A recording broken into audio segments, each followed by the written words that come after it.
Kia ora, talofa, namaste, haere mai, and welcome to our Thursday episode of The Niche Cast. We're from theniche-case.com, where you can check in with all sorts of Aotearoa sporting yarns. We've got everything you need for the major Kiwi sporting things happening at the moment. Got a yarn about the New Zealand A and Tonga A rugby league squads.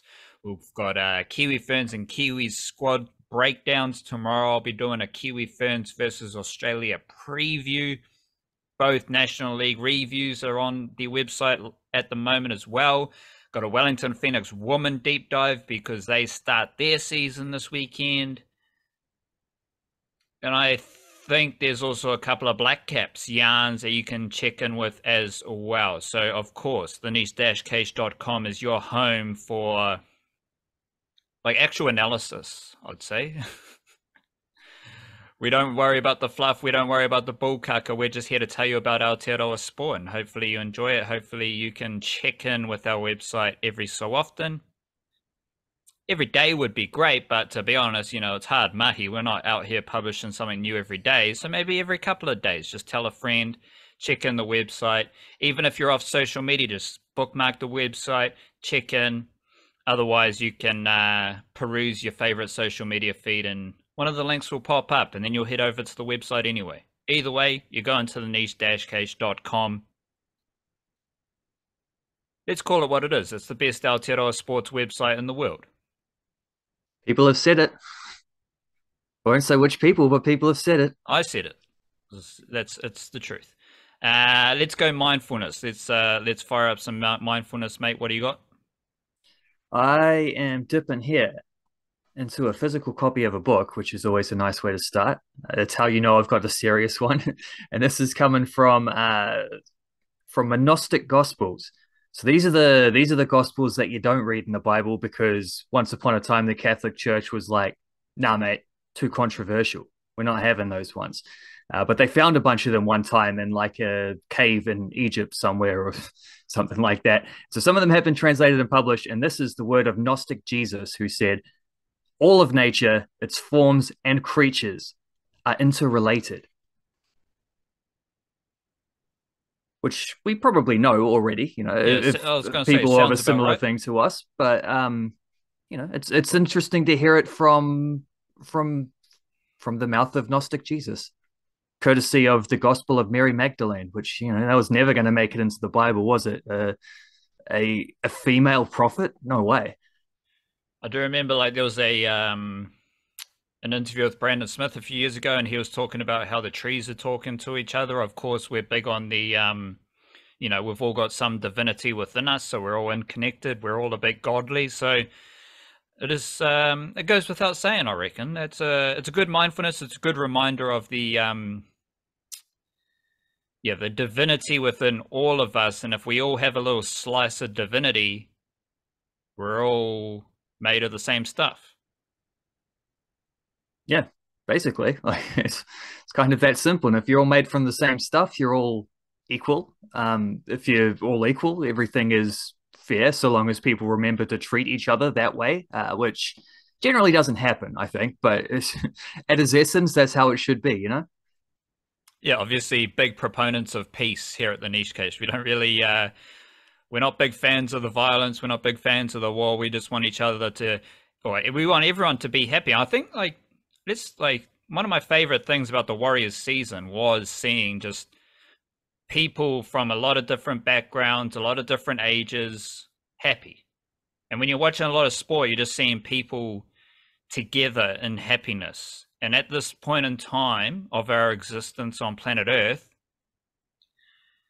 let's just try to be happy and love each other and be peaceful, because maybe that is going to enrich our lives. I've got a couple of random, well, not random because it is timely, but a couple of notes that I've seen that I've realized and pondered over the last few days, both of which kind of stem from the Ireland rugby team. Ireland are pretty good at the World Cup, pretty good rugby team. They faced the All Blacks in a World Cup quarterfinal. Said it before, say it again, really enjoying the Rugby Union World Cup. Far superior than the Cricket World Cup. The Cricket World Cup, to be honest, is a bit of a shambles. but would expect nothing less from the BCCI and, of course, the ICC. They are very strange organizations. Ireland, there's a lot of insights about how Ireland attack. And they're one of the best teams, and they are one of the best teams in the world of rugby, and they've got this kind of different attacking setup. Every time I watch Ireland roll through this attacking setup, it looks like the Warriors. So if you're watching the Ireland team play against the All Blacks, you will be seeing similar attacking shapes that made the Warriors a top 4 team this year. Now, of course, every team in both codes, they all have shape, right? They all have a decoy runner and a pass out the back. But the way Ireland execute their attacking system with crisp precision passing, the decoy runners are 100%. Everyone's an option. Everyone knows their role in the system. But also, it's always a similar, they call it the not the animation. I did hear the animation on the Aotearoa Rugby pod from Bryn Hall. They use a lot of great words in the Aotearoa Rugby pod. I enjoy it. Before you get to the animation, you've got the picture. So all the pictures are the same, and then the animation is different. These are very rugby union terms to describe some pretty basic footy stuff. So that's like the picture is this, like the situation, isn't it? It's like what with the starting point. That's where everything is. That's where the move begins, and the animation, I suppose, is how it unfolds. Is that right? Like that's the correct. That's the movement that sort of follows. That's my interpretation. So you've got the attacking shapes, but then you can just like tinker the attacking shape to really attack a weakness, a weak point in the defensive line. That's what the Warriors did all season. Like whether it was Siesta Fatalakai against the Sharks, whether it was some poor half that they just kept running at. Can't remember off the top of my head, but it might have been like a game against the Dragons. You're running at Talatau Mone, you're making him battle. And other teams, they just tore them apart with their shape. Against the Bulldogs, 2 games during the season, the shape was designed to go straight up the gut, score tries in the middle third. That's what they did. It's all a very similar shape. It's all very similar pictures. And to be honest, it's all very similar animation, but they just attack a different area of the defense. That's what Ireland are doing at this World Cup, and Ireland are doing it the best of all the rugby union teams. So watch out for that.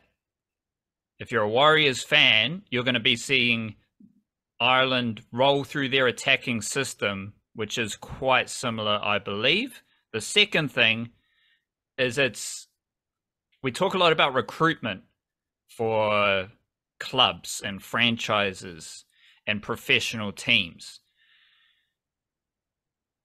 I don't think Ireland specifically recruited Jamison Gibson Park, Bundy Aki, and James Lowe, but you could say that those are the most important bits of international rugby recruitment over the past decade, maybe ever, because they have all fitted into the system. Now they are among the best players in the world thanks to the Irish system and their own willingness to be recruited into Ireland rugby and execute that system. That ties in with what we've discussed about the All Whites. The All Whites recruited Tyler Bindon and Matt Dibley-Diaz into All Whites football. Matt Dibley-Diaz, I think, has got an injury, so he's dipping out of the All Whites squad. But we did talk about it at the time. That is good recruitment from your mate, the Baysmeister, in getting some players with multiple eligibility options to play for the All Whites. That's also timely because it's International Rugby League season and everyone's swapping teams, everyone's, making changes. It is very difficult for fans and the communities to connect with what's happening there. Ultimately, though, you need to create an environment that attracts the players into representing your nation, into that team. If any nation has a stinky environment, a stinky culture, the best players aren't going to want to play for that team, regardless of, because many of these players, they're eligible for 3 nations. So you're going to choose the nation where you feel most comfortable, most welcomed, and also brings out the best in you. So it's really important for international rugby league teams to create the culture, the environment, to then recruit eligible players into their system. And that's something to watch out for as we move through international rugby league. The best example I always throw up is the 2017 Aotearoa Kiwis team. Under David Kidwell, funnily enough, they sucked. And a lot of players with dual eligibility didn't want to be involved. Those two are related. So we've got a few different examples around the world of sport at an international level where recruitment is really interesting as well. And there's always nuance with every sport, nuance with every situation, but you are seeing how important recruitment is for those international teams. And at an international level, you can't just fall back upon what club teams normally do when they want to recruit players. It's just, well, we'll offer them more money than the other team, because that's suddenly not an option in this one. You have to be able to set up like a team environment the players want to be a part of. And yeah, we'll talk about the All Whites a little bit later. It's a bummer that Dibley Diaz has found himself injured. I think he was dealing with a bit of I think they said a hamstring injury or something. I'm not sure, but I know he, like, there's that clip of him scoring that wonder goal a couple of weeks ago, and he does pull up injured from a knock that he takes. And in this act of scoring that, I don't think he played the game directly after that. He has played since, but obviously this is potentially something he was dealing with. So that's a shame, but I'm pretty emboldened by the idea of like, this wasn't one of those Winston Reid or Ryan Nelson ones back in the day where international windows coming up and the club coach is just like, no, I think he's got a sore hamstring. He's not going to this. Like, Matt Dibley Diaz went to the All Whites tour. Like, he caught up with them. They were in Spain, I think, for the first game. So he was there, he did some training, wasn't feeling 100%, so he's left. But he got into the team. Like, he was there. He experienced the environment. There's a picture of him with a All Whites training top on. That stuff is important. Tylen Bidnan is there and is going to probably play some games, I would imagine.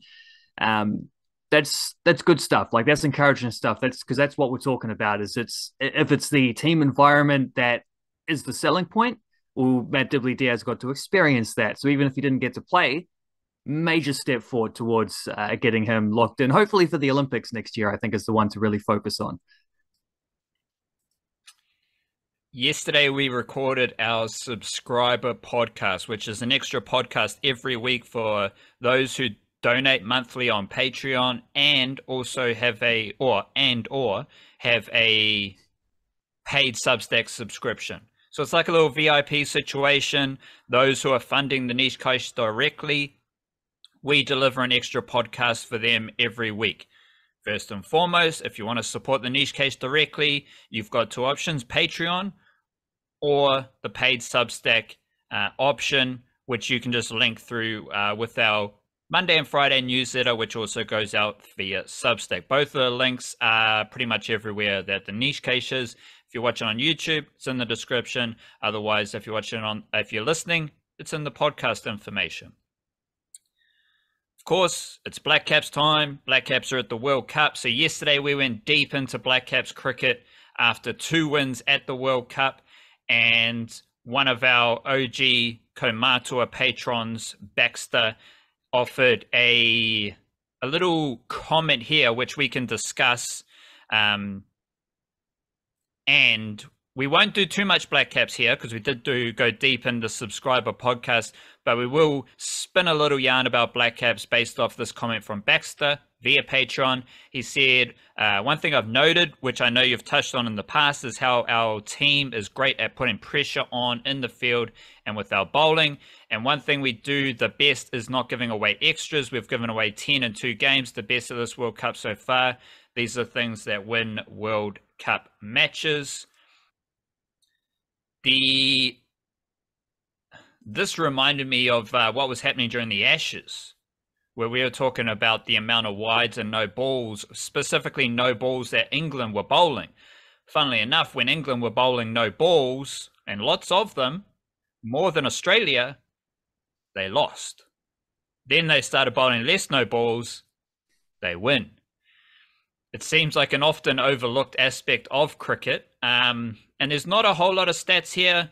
There is a most extras in an innings page on Cricinfo. It's not a rock solid kind of statistical breakdown, because some teams have bowled more overs, some teams have bowled less overs. But I think an interesting mark to watch out for during this World Cup is 15 extras per innings. If you're over 15 extras per innings, which like Pakistan versus Sri Lanka, they had 26 extras. That's ridiculous.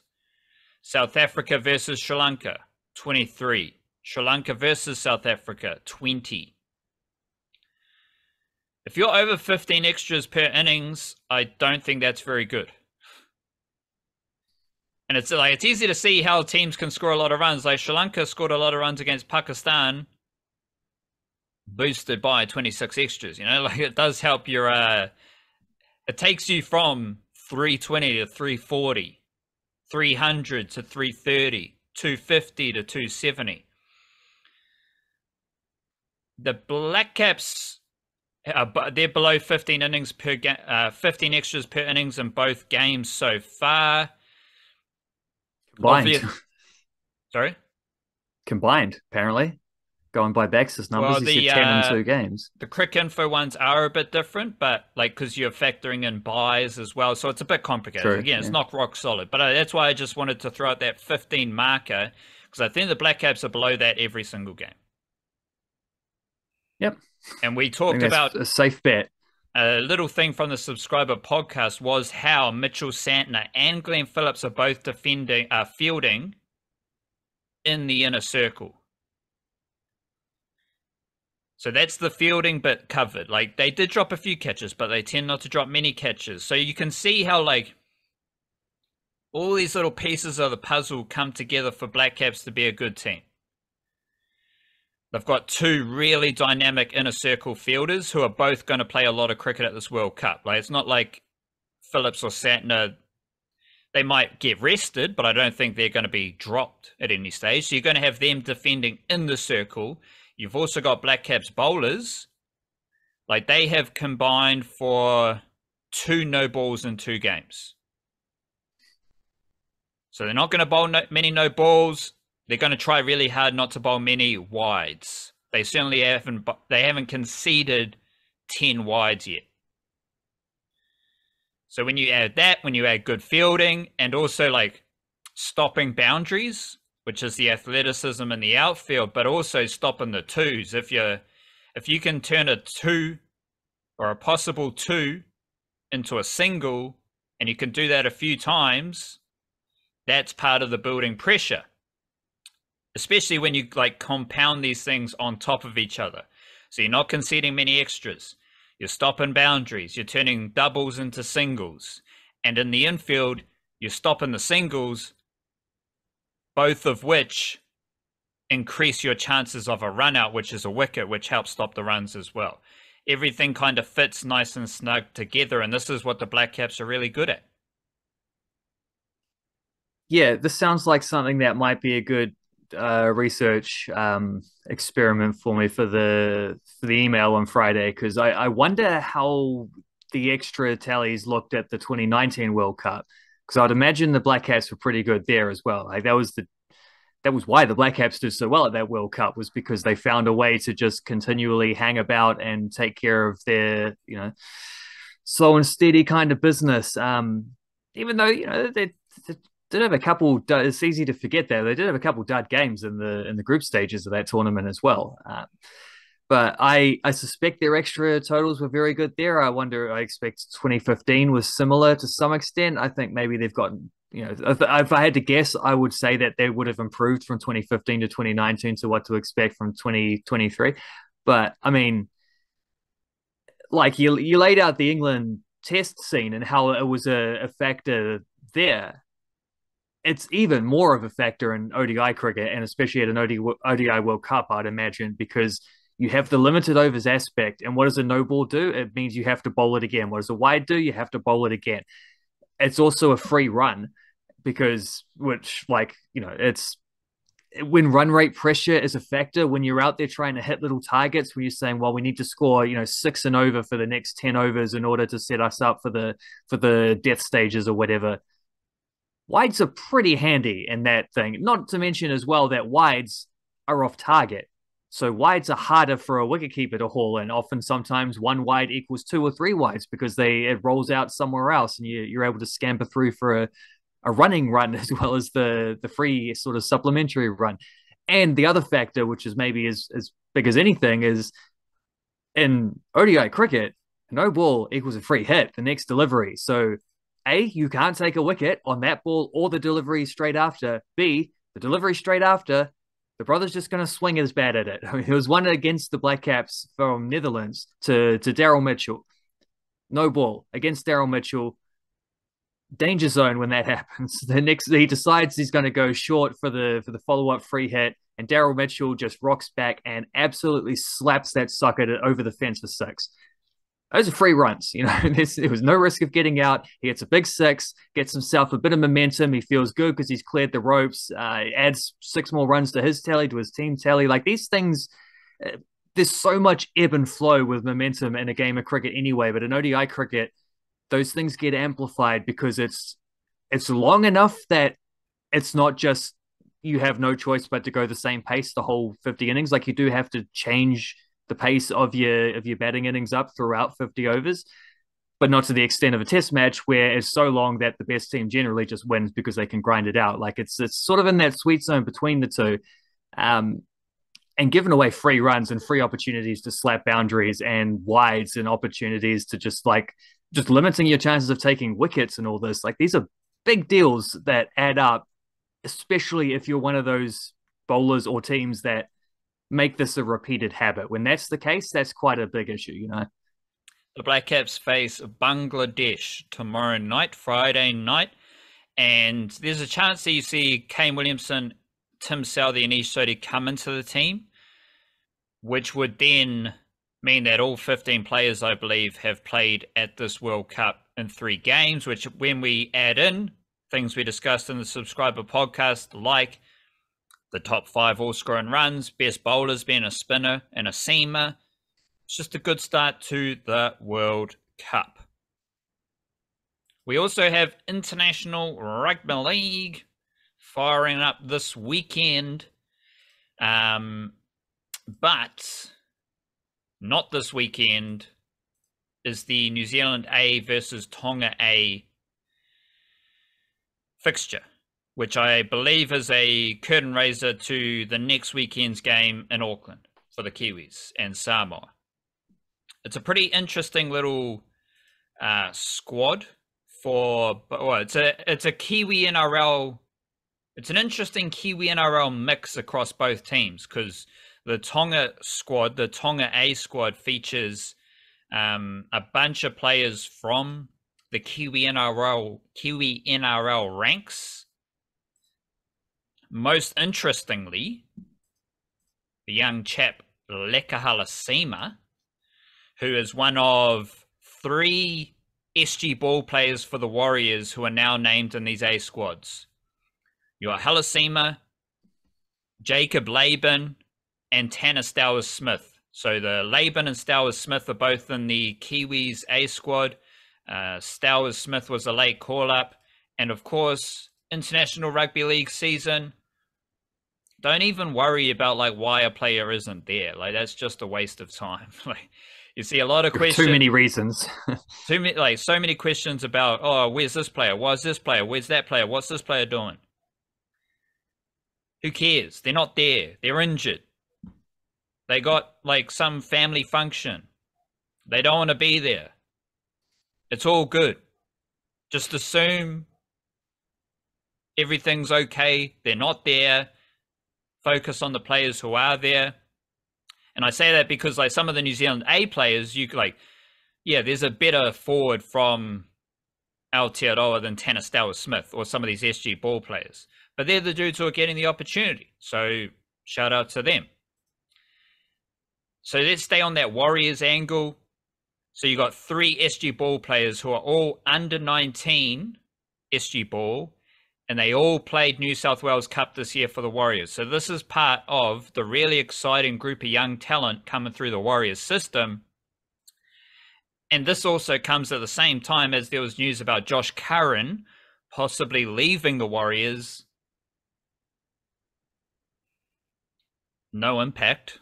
Like, Josh Curran's all right. He makes an error nearly every game. He's going to miss some tackles. He does some good stuff for sure, but everyone in the Warriors team does some good stuff. Like, I don't think Josh Curran is a, oh my gosh, we need to keep him. Especially when you've also got Jacob Laban, who's really good. And of course, Leka Halasima, one of the youngest players in New South Wales Cup. Like, you're seeing how the Warriors are building out their development system. You let a more expensive, older player exit his contract early. Again, NRL contracts don't mean a whole lot. And you replace him with a cheaper, younger player who I think is probably going to have a better NRL career than Josh Curran. So this Warriors kind of young brigade is on show in these A squads. Rocco Berry's there, Jacob Laban, Ali Leotawa, Paul Roach, Keilani Going, Taintu Alpiki. A lot of young players from Aotearoa are in that squad, but also the SG ball players are there, which is really interesting. And shout out also Salisi Faketi is someone who I've been keeping a close eye on in the Roosters system. What did he do this year? He played SG ball. He played Jersey Flag. He played New South Wales Cup for the Roosters. He's a Manurewa junior. He's in the Tonga A squad. You've also got notable Kiwi NRL juniors such as Sione Mawala. He's a half from Manurewa. He's in that Tonga A squad. Chris Viaila is another notable one. He's from Waitemata. He was recruited by the Knights, but of course, the Knights, their best Kiwi NRL recruits, they go to other clubs. So Chris Viaila, he left to the Sharks mid-season. He's in the squad. And his Waitemata comrade, Sione Vaihu, is another junior. He's with the West Tigers. So there are pretty funky Kiwi NRL wrinkles in the Tonga A squad. And you've also got like really good Kiwi NRL players like Will Warbrick, obviously, is fantastic. You got Bailey Simonson's fantastic. Asu Kepaoa, he went to Sacred Heart College. He's with the West Tigers. A lot of junior clubs in Auckland. Then you have the weird Aussie stuff. Like, this is where things get a bit iffy because you don't know. Like, you would assume that if you're called into the Kiwis A squad, you have outlined your desire to play for the Kiwis. Why would New Zealand Rugby League bother otherwise? Why would Michael Maguire bother and bringing these players into an Aotearoa Kiwis camp, because they're all in that camp, if you don't want to play for the Kiwis? Seems like a waste of time, a waste of money, a waste of resource. At the same time, New Zealand Rugby League have always cast their net really wide. They've always wasted that money and resource in seeing if anyone wants to play for the Kiwis. You can go back through the junior Kiwi squads. You can go back through the Torahere squads that were once a thing. It's all a bit weird, and I don't know what to make of it, but like, who fits this mold? So Joe Chan. He's from Australia, and he grew up in France, and then he came back to Australia. But his father, Alex Chan, did play for the Kiwis. So you do have that Kiwis mana. We've talked about like Bailey Simonson, his dad played for the All Blacks, I think. So he's coming back to New Zealand. Remus Smith, his father played for the Kiwis. Scott Sorensen, his uncles played for the Kiwis. Like, that's okay. Jack Howarth and Ben Takura, they are super duper Australian. Like, Takura is Māori and Howarth may be Māori as well. Like, that's why they're coming back to Aotearoa. But they grew up in Australia, and they also played for Queensland under-19s against Trey Mooney, who was playing for New South Wales, who was also in the squad. Howarth and Takura are like really good Queensland youngsters, to the point where they will probably play for Queensland one day if they want to. Takura he did an interview with QRL, like there was some emerging Queensland camp earlier this year, and he was saying how much he wants to play for Queensland. Mooney's from New South Wales, he's in the Raiders system, and Pasami Solo, he's another weird one. He has played for the Māori All-Stars, but he didn't want to play for the junior Kiwis, so he could play Origin and play for the Kangaroos. Now he's in a New Zealand A squad. So who knows? Like, again, I can't predict what's going to happen here. I'm just telling you the background information. And I don't know the ins and outs of their whakapapa or their genealogy or how they're eligible for the Kiwis. Like, I don't know. I don't care. They're in the squad. There's a lot of different bits and bobs around their talent and their eligibility for Queensland, New South Wales, whatever.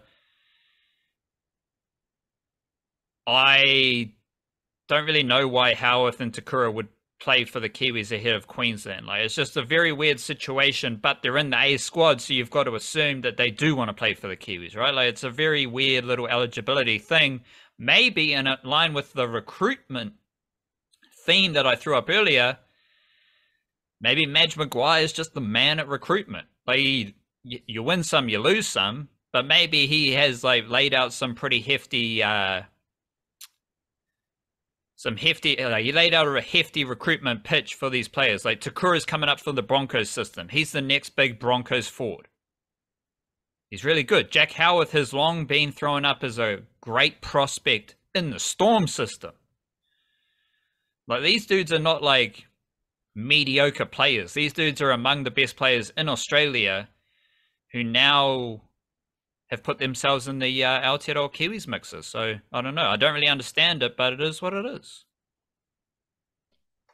Yeah, the theme of recruitment again, eh? Like, I mean, you would assume, yes, that if they're involved in this, then that means they're somewhat committed. These dudes are at an age where I don't know how the eligibility I think it's looser actually in league than it is in, for example, football, where like Matt Dibley-Diaz could play for the All Whites, where he, fit and available. He could have played for the All Whites in these friendly games, and that would not have tied him down whatsoever because he's at an age where he's allowed to make a switch, and a friendly game doesn't count as like locking you in. That's only official games, so World Cup qualifiers or FIFA tournaments kind of thing. So these guys could play for New Zealand A and then go and play for Queensland still, I assume. I wonder if it's like the cricket where the New Zealand A teams, those count as first class games equivalent to like, Canterbury versus Central Districts or whatever. So obviously you don't have to be a New Zealand citizen to play for Canterbury or Central Districts. And you don't necessarily have to for NZA because I think they did play Dean Foxcroft before he was technically eligible. Like before he could play Blackcaps, he was still allowed to play NZA. So, but then you wouldn't have done that unless he was going to then play Blackcaps down the line, which he since has. I believe that's the case. So it's a little bit of a weird one because maybe Maguire's just like, let's get them in and hopefully in the environment will convince them the rest of the way. But then also that feels like that's wasting a spot that could have gone to someone who wants to play for the Kiwis down the line. So then you go back to assuming that, yeah, sure, I guess they've committed to some extent to this pathway over the other, but then they're young enough to change their mind. It really is a weird thing. These things go both ways. Did Kalen Ponga ever play junior Kiwis or anything like that? No, he kept it open, but he did spend time in a Kiwis camp. Similar thing. Okay, well there you go. That's a similar thing. Yeah, bring him into the mix and show him about it. But like there's players in the Tonga A squad who might play for the Kiwis in the future. Like, let alone that way. The point of these A squads is that some of the stuff, like, it is weird how you can just change nation. Like Murray Taulagi opted to play for Australia, and then he's talking about he got FOMO watching Samoa play. It's like, you chose, this is your decision. You can choose who you want to play for. You would hope that these A squads just help map out the eligibility. Like, you're in the A squad you're in the pipeline for this nation because you want to be there, because you want to pursue that, rather than these, like, just picking anyone. and you mentioned citizenship. Like, we have to assume Howarth has, like, these dudes are eligible. They do have, connections. So that's the A squad. It's pretty funky, pretty interesting, and it tells the whole story of New Zealand Rugby League at the moment as well, with the Warriors and the regional spread around Aotearoa and apparently Australia. The inclusion of Tanner Smith in the A squad is actually an interesting wrinkle because it adds a South Island presence to the A squad. And so it brings into alignment the whole, it brings the A squad into alignment with the Kiwi squad, because you've got Tanner Smith in the A squad from Christchurch. He joins Fa'amanu Brown and Jermaine Sako from Christchurch in the Kiwi squad. Then you've also got Griffin Neame in the Kiwi squad. So you got 4 players from the South Island across the Kiwis and the New Zealand A Kiwis squad thing. There's also that Wellington focus, because you've got Jacob Laban in the A squad, and I've mentioned before the quality in Nelson Asafa Solomona, Joseph Tapane, Jerome Hughes, and Danny Levi in that Kiwi squad as well. So the A squad, just purely by like more coincidence than anything else, it is aligned with the Kiwis, where you've got a greater South Island presence, a greater Wellington presence. We've discussed the North Island presence, Northland presence as well. So that's good to see. The international fixtures this week, we've got Australia versus Samoa. The Samoan team actually only has 2 Kiwi NRL juniors in it. You've got Murray Taulangi, he grew up in New Zealand before choosing to play for Australia and then choosing to play for Samoa. Of everything, yeah. Yeah. You've got Dejan Arce, halfback for Samoa. He's from Christchurch. And this is an idea I have been thinking about as well. You've got the quality of Polynesian playmakers specifically out of Aotearoa. Because Dejan Arce is the halfback. You had Karl Oluwapu, who's from Wellington. You've got Isaiah Katoa with Tonga. He's from Wellington. And I could go on. I'm going to write about it deeper because it goes throughout the grades as well. But Dejan Arce, we like a bit of his mahi. He's the starting halfback for Samoa. And you've got Connolly Lemuelu from Tangaroa College, Papatoi Rugby Union Junior. He's starting edge forward for Samoa there. So that's going to be an interesting little game against Australia. And of course, we have the Kiwi Ferns. They take on Australia. The back 5, RP Nichols at fullback. Then you've got the most powerful, dynamic group of backs that I'm excited to see these players in action. Shanice Parker, back-to-back NRLW champion. She's starting centre. And you've got Anessa Biddle on one wing, Leanne Tufunga on the other wing. They're both from Otara, starting wingers for the Kiwi Ferns. And Mele Hufunga at centre. That is a strength of this Kiwi Ferns team. Such dynamic runners. They're going to be really tricky to stop out on those edges. And they're going to help this Kiwi Ferns forward pack, which it's big enough, but it's not a massive forward pack. So I think the work out from the backs is going to be really important in giving the Kiwi Ferns some territory. Ash Quinlan joins Racine McGregor in the halves, which means that Tyler Nathan Wong comes off the bench.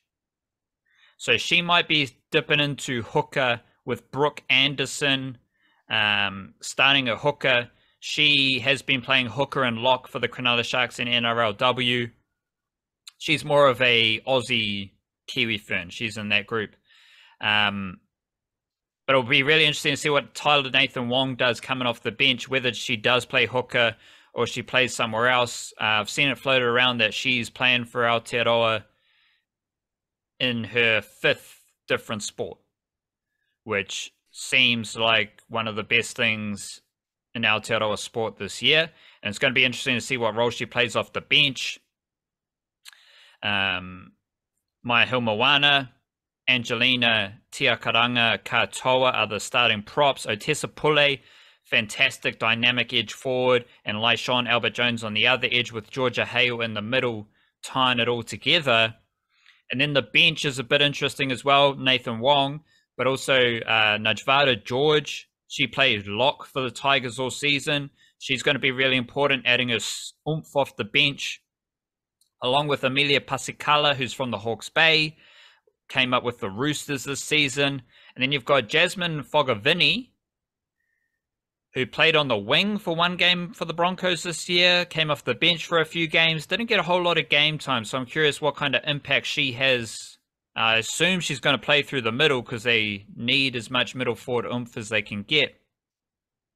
I think I realized something else as well. Tiana Davison from the Hawke's Bay, from the Taranaki region, she might be the sister of Isaac Davison. Oh, who also has a sister, Penina Davidson, who plays Isaac Davidson, obviously. No. The other guy. Is not Carlin Davison, maybe. Oh, Carlin Davison. Yeah. Sorry, my okay. Yeah. One's got a Davidson and one's Davidson. Shout out to the Davidson whānau because they're also really good at sport. We just named two extremely talented sporting families there, so neither of them are going astray. Yeah, but I think Tiana Davison is the sister of Carlin Davison, who is interesting. Breakers development player. Yeah. Yeah, I was going to say it a bit. I was going to say he's not doing a whole lot for the Breakers because he's from New Zealand. He doesn't play for the Breakers. So, but shout out to them. So that's the Kiwi Ferns squad. Oh, who knows what's going to happen against Australia? It's really hard to beat Australia, but these Kiwi Ferns teams and squads just keep getting stronger.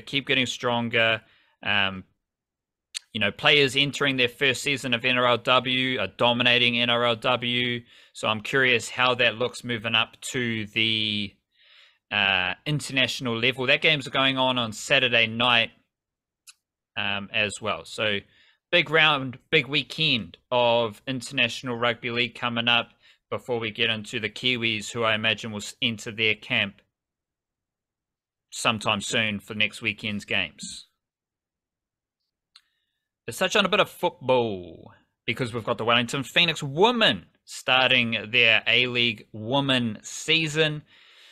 They're in action against Melbourne City. It's a home game, Sunday afternoon. I don't know if the A-League website's got the Australian time zone or the Kiwi time zone. It says 3 p.m. here on the official A-League site, so you can update us there. Tough game. You always say how good Melbourne City are. Wellington Phoenix are looking for, they're just looking to establish a plateau of solid football, couple of wins, couple of draws, hopefully not many losses, but it is a tough start coming up against the good Melbourne City team, who I imagine is, they imagine got some Kiwis in there?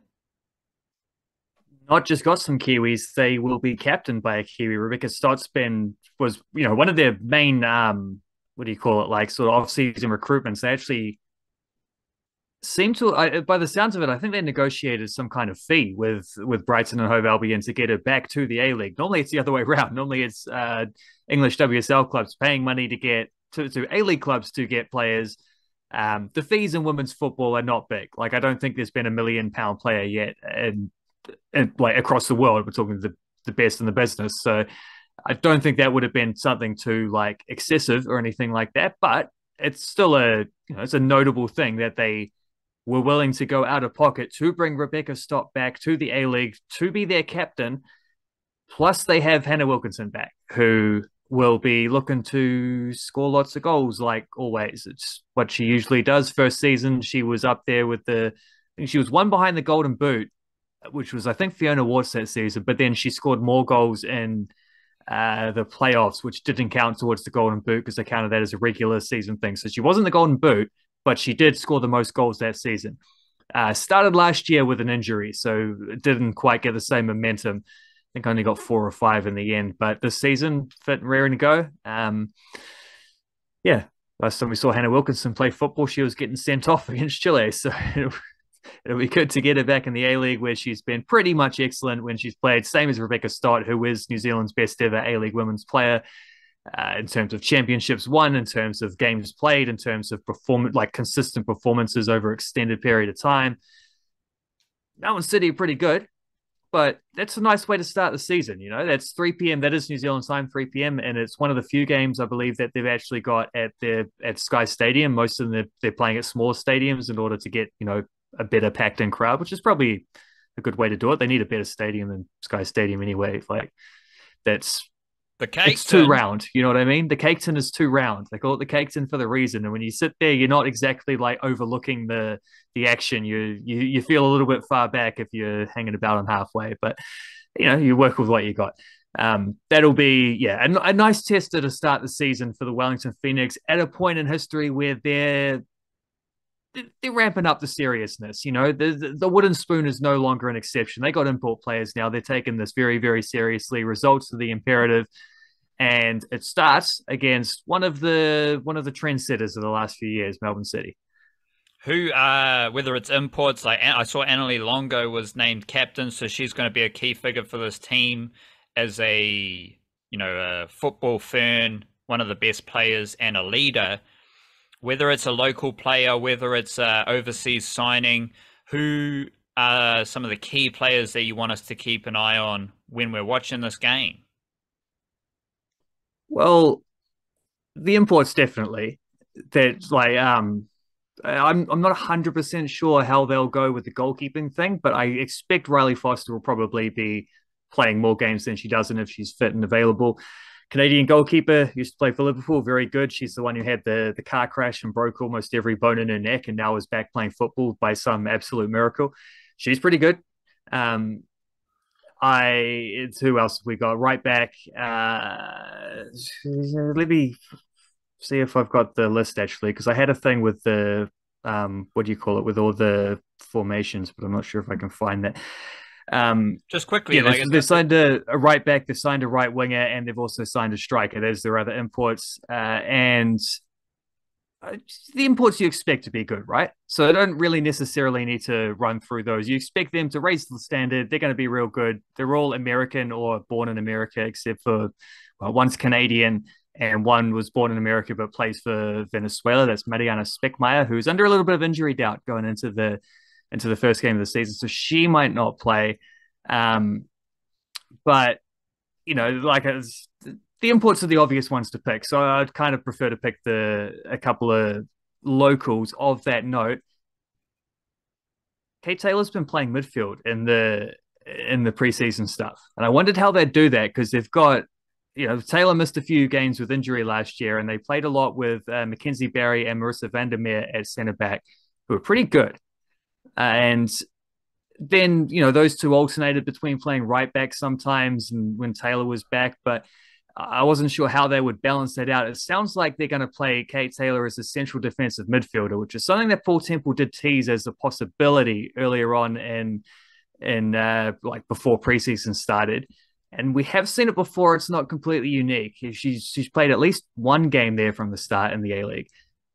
Kind of like that option. She's someone who roams a bit. She's got a pretty good passing skill set. I don't necessarily think if she moved overseas to go play at a higher level, as she should at some point because she's good enough, don't necessarily think she'd be a midfielder there. I think as she scaled up, she'd probably revert to being a centre back. But, a couple years of, or, a season of playing CDM is going to upskill your technique and your decision making under pressure and things like that. It's a big test for someone like her, who I think has probably been a little bit rash with some of her passing in the previous two campaigns. So she's someone who might like set a tone to some extent or be a little bit of a barometer player for how they go. But having a central defensive midfielder allows you to then play two midfielders in front of her who are a little bit more attacking, rather than last year and the year before they'd sort of done two like sort of base midfielders going box to box and a number 10 in front of them.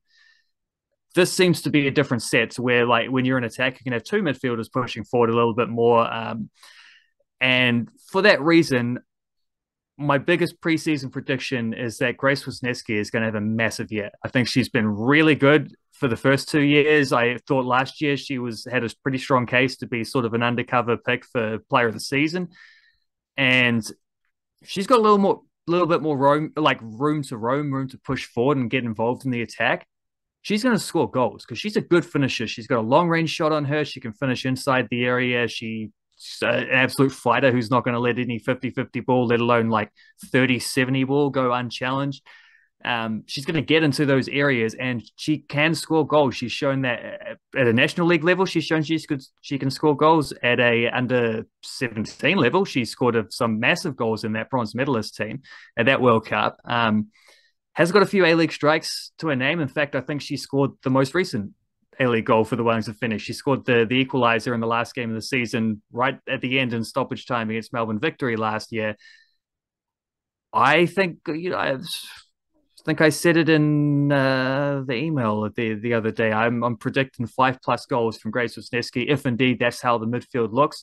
Then on top of that, the other player I'd mention, because I think it's a bit obvious to say like Michaela Foster, Ryan Longo, or whatever, like the sort of incumbent football ferns. I'm going to say Emma Main. I think Emma Main is a really talented player who played twice last year off the bench as an injury replacement. She's come through the academy, but she was one of the older ones in the academy, so she's sort of like the big sister in that team.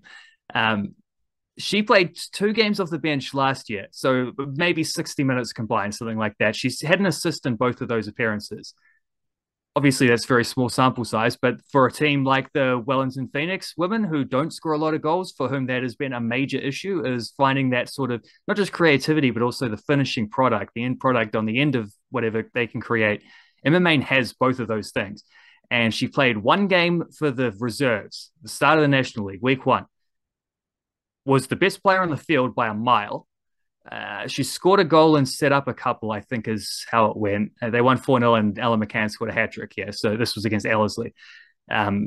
So yeah, she set up at least, I think she set up 2 and she scored the other. I think that's right. But either way, she was unstoppable. I think Emma Main's in for a big year as well. And I think she is definitely one of those players who people don't quite yet realize how good she is. And by the end of the season, she might well be the next sort of Michaela Foster, coming in sort of unexpectedly, but with a solid National League record, which means that I've already been a fan. Like, I remember telling people how good Michaela Foster was before she got to the A-League level, and then she settled in immediately, which makes me confident that Emma Main is going to settle in immediately at the same level. And yeah, big season coming up for her as well. So who did I say? Kate Taylor, Grace Wisniewski, and Emma Main are the 3 players of them chucking up there for check them out. Keep an eye on this lot sort of status. I do think it's interesting. Like, they are Wellington Phoenix, like trying to build out their women's program, and even the men do this as well. Like, they give their young players time to build their confidence in the National League and domestic football, which is the complete opposite of the White Ferns.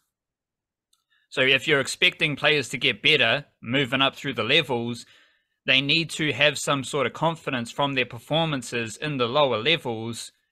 That's not what the White Ferns do. They've had 3 washed out games in their T20 series, by the way, for anyone who cares.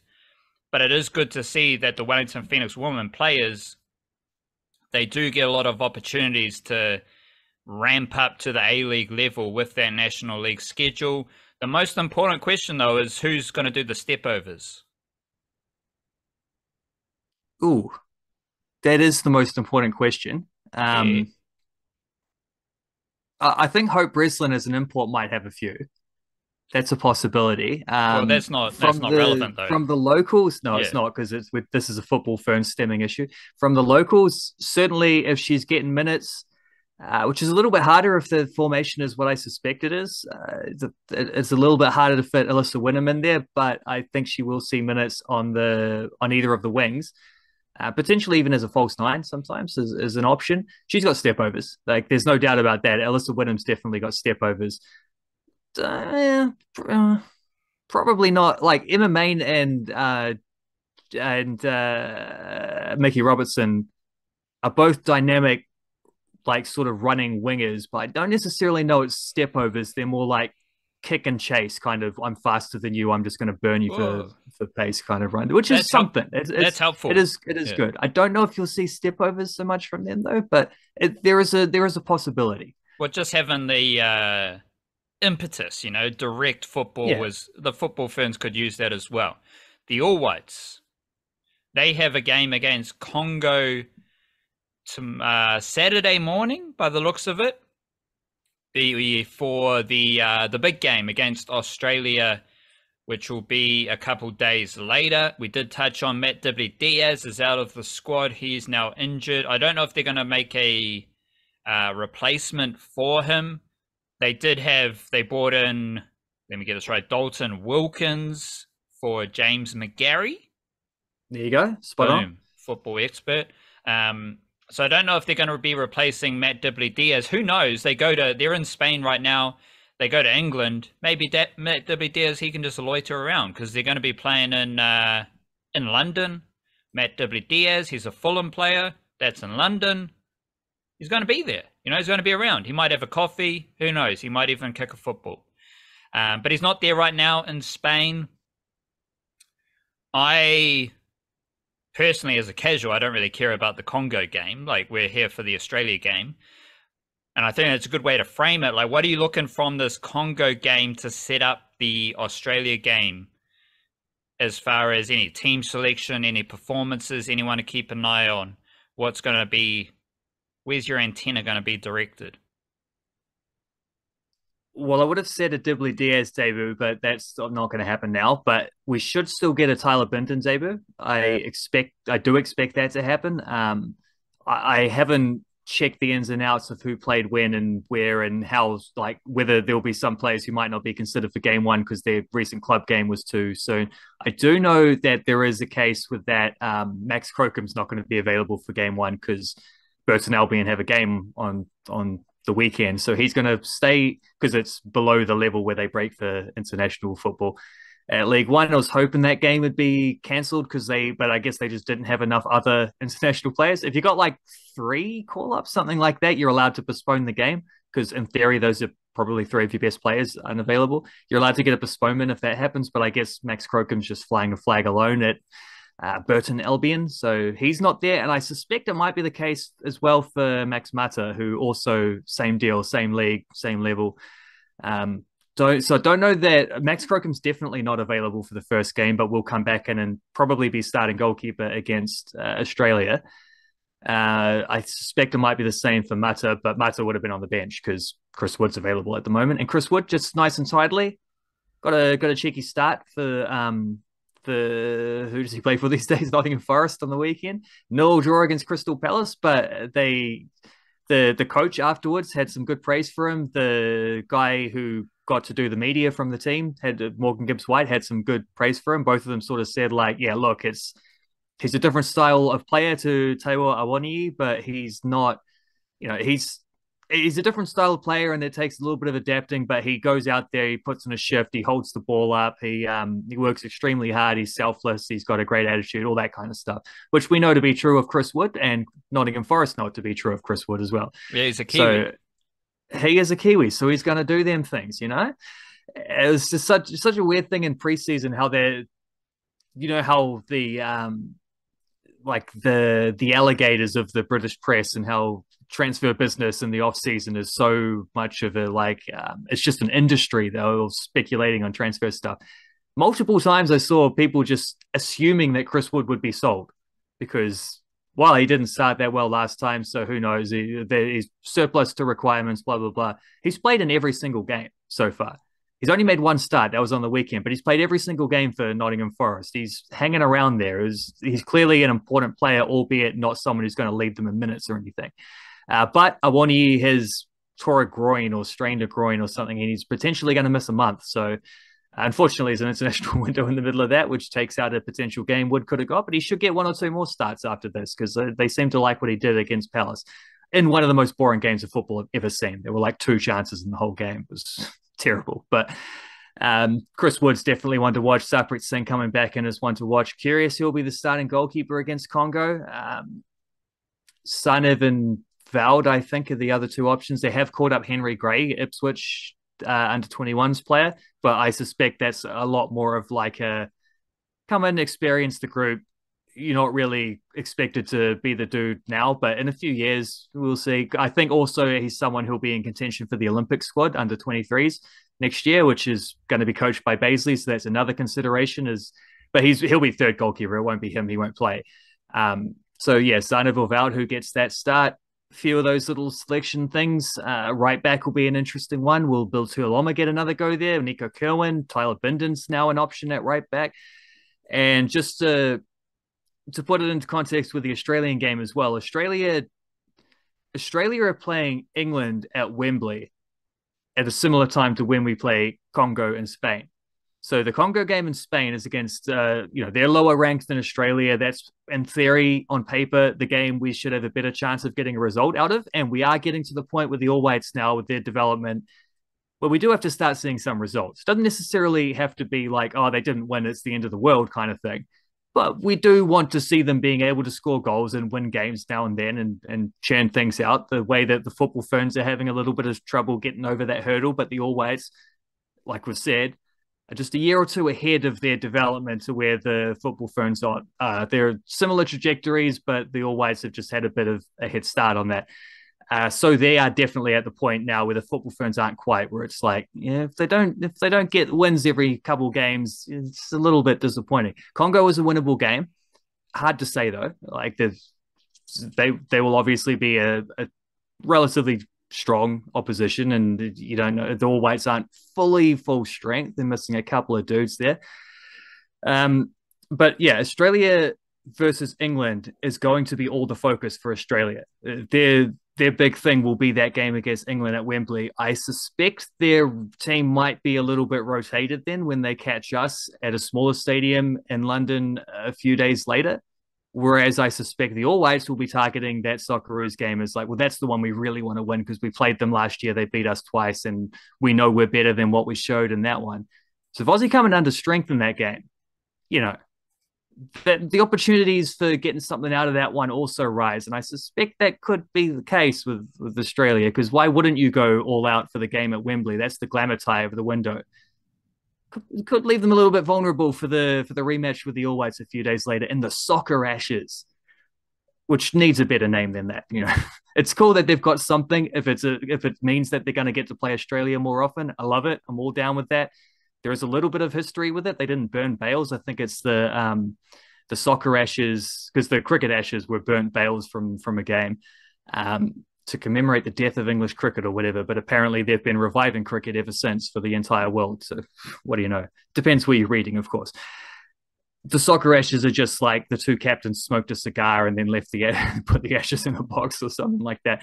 But they found those ashes. So there is some history behind it. But you got to come up with a better name than that if you want this to be a commemorative thing. Especially if Australia playing England before. Yeah. The whole Ashes concept's a bit, you can understand if no one really understands it when you're playing. The teams who play for the Cricket Ashes are playing before the teams who play for the Football Ashes. It's a bit weird. Rightio, so we'll be interested in that. We're also interested in the National League, another weekend of games coming up. We got two undefeated teams at the top of the ladders. Auckland City 3-0 on the men's side of the draw. Women's side of the draw, Eastern Suburbs 3-0. So it's still a bit of an Auckland situation at the top of the National League ladders. Defending champs on both counts as well.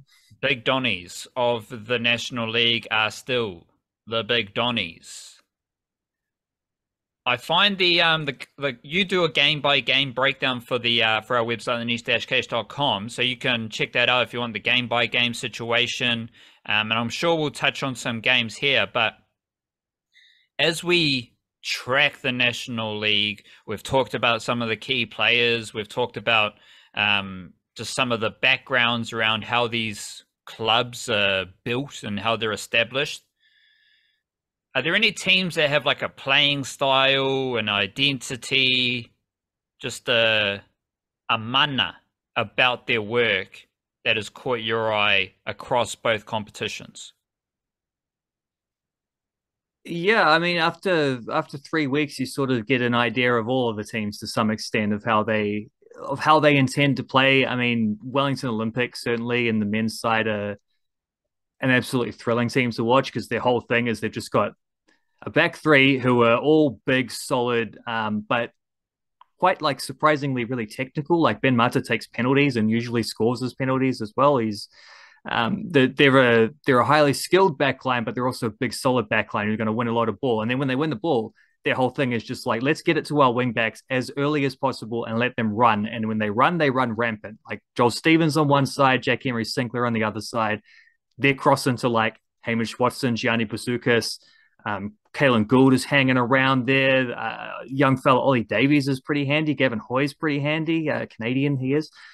They're the most sort of fun team to watch when they really get rolling. They don't always get rolling, but usually when they do, it's pretty thrilling stuff. That's a pretty clear identity. I think on the women's side, like I'll tell you what, Southern United, they only lost 1-0 to Eastern Suburbs in the first game of the season. They've since they went and absolutely smoked the Phoenix Reserves 5-0. They then had a statement win against Western Springs, who were the beaten finalists last year, who in the first two rounds had scored 11 goals and conceded 0, won both their games, looked absolutely emphatic.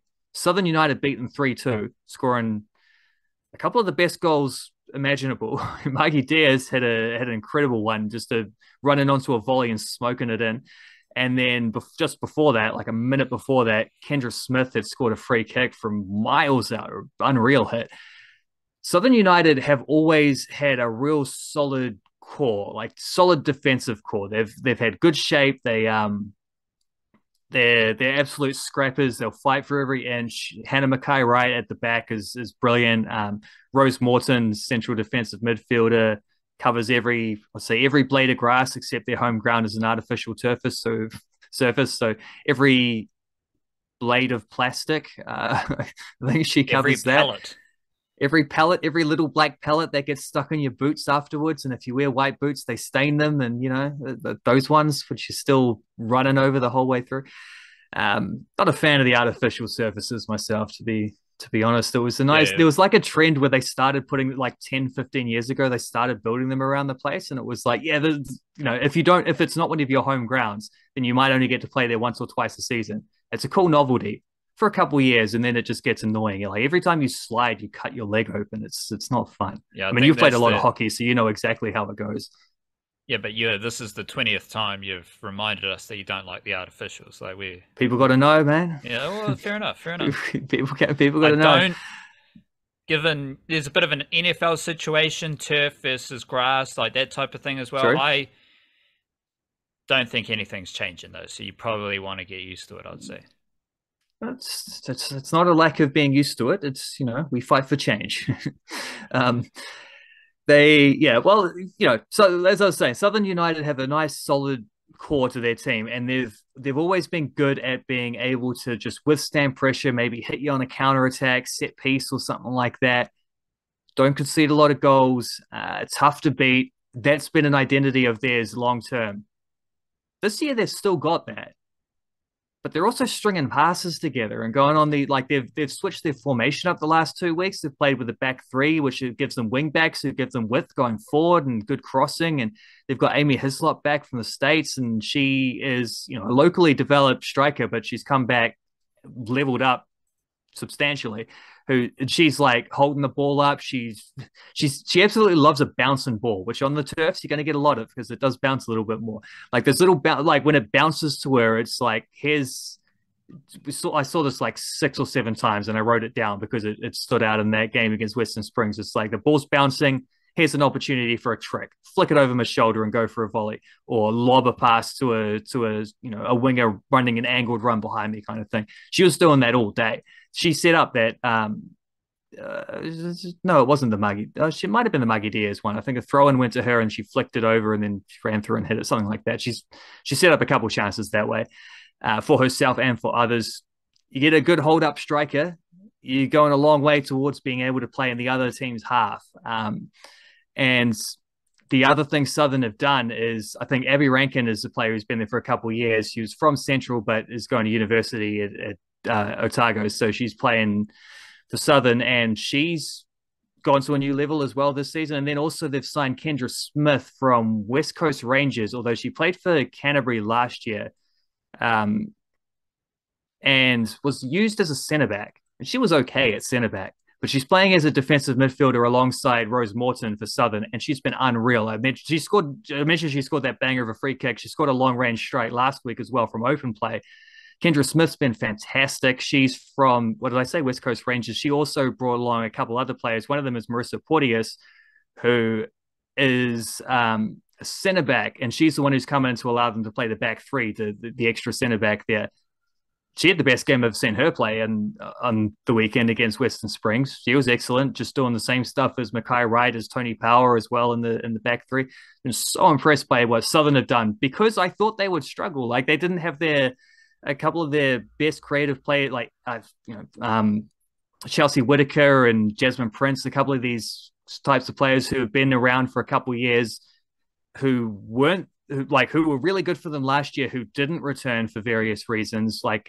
Whitaker's injured. I think Prince is just having a break from football, and there's a couple others who are in a similar bag. Like, there were quite a few kind of key players from last year who weren't coming back. I'm like, okay, well, Southern might struggle here, which would be a shame, because it might also be the last year that we get the franchise teams. And so if this is the last thing of Southern, that'd be a bummer. But actually, Southern have been brilliant, and they just beat the team that made the final last year, who were looking unbeatable up to that point. Eastern Suburbs needed a Charlotte Wilford Carroll banger in order to beat them 1-0. I mean, both of those games were in Dunedin, so that is a factor. Auckland teams traveling to Dunedin, it's a bit of a trek, but Southern have been fantastic, and they've impressed me, not only because they have that kind of solid identity, that sort of expected way of playing, but because they've expanded upon it, because they've taken what they did and added a few tools and gotten better. And a lot of that's through great recruitment, getting someone like Kendra Smith in there and bringing back Amy Hislop. It's clever stuff that's taken them to a level where, like, I mean, they've won 2 out of 3 games, and they've already played last year's 2 finalists. So presumably they should win a lot more from here. They might make the final. That's something they should realistically be aiming for from this point. You've mentioned the centre defensive midfielder role a couple of times with women's football. Is that something that wasn't really deployed in New Zealand women's football? They didn't have the players, or it just wasn't a role that a lot of teams used as a tactic, as a formation? Is it something new, or is it just something that the quality hasn't been there, or I'm just a casual? I don't think it's new. I think it's probably actually one of the more common themes going back a long time. Specifically the defensive midfielder, though. I think we've had a lot of players who can, sit in front of the defense for, years gone back, win a lot of tackles, cover a lot of turf. I think what we haven't had is necessarily players who can then get the ball and dictate things in possession from those positions, which, that's still a work in progress. But I think certainly that type of player is no longer just a rugged battler, that type of player. And most of these teams have got someone like that. Wilford Carroll is another example.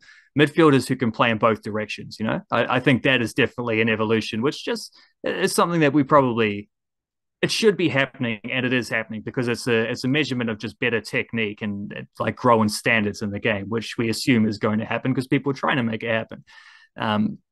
And yeah, I'm seeing the same thing in the New Zealand youth teams as well. There's play Alicia Eglinton in the under 16s recently was someone who played like this, just collect the ball, pass it around, keep the tempo going. That type of player. There's definitely a few of those coming through. Uyakasha. Lovely podcast for you. Hopefully enjoy the sporting action. Fantastic sporting times. Couple of World Cups, couple of international games, domestic football, domestic sport. Who knows? Domestic cricket popping up on the radar as well. Fantastic time to be here in Aotearoa. Big up yourself. Love yourself. Kia kaha. Stay beautiful. Chur, chur.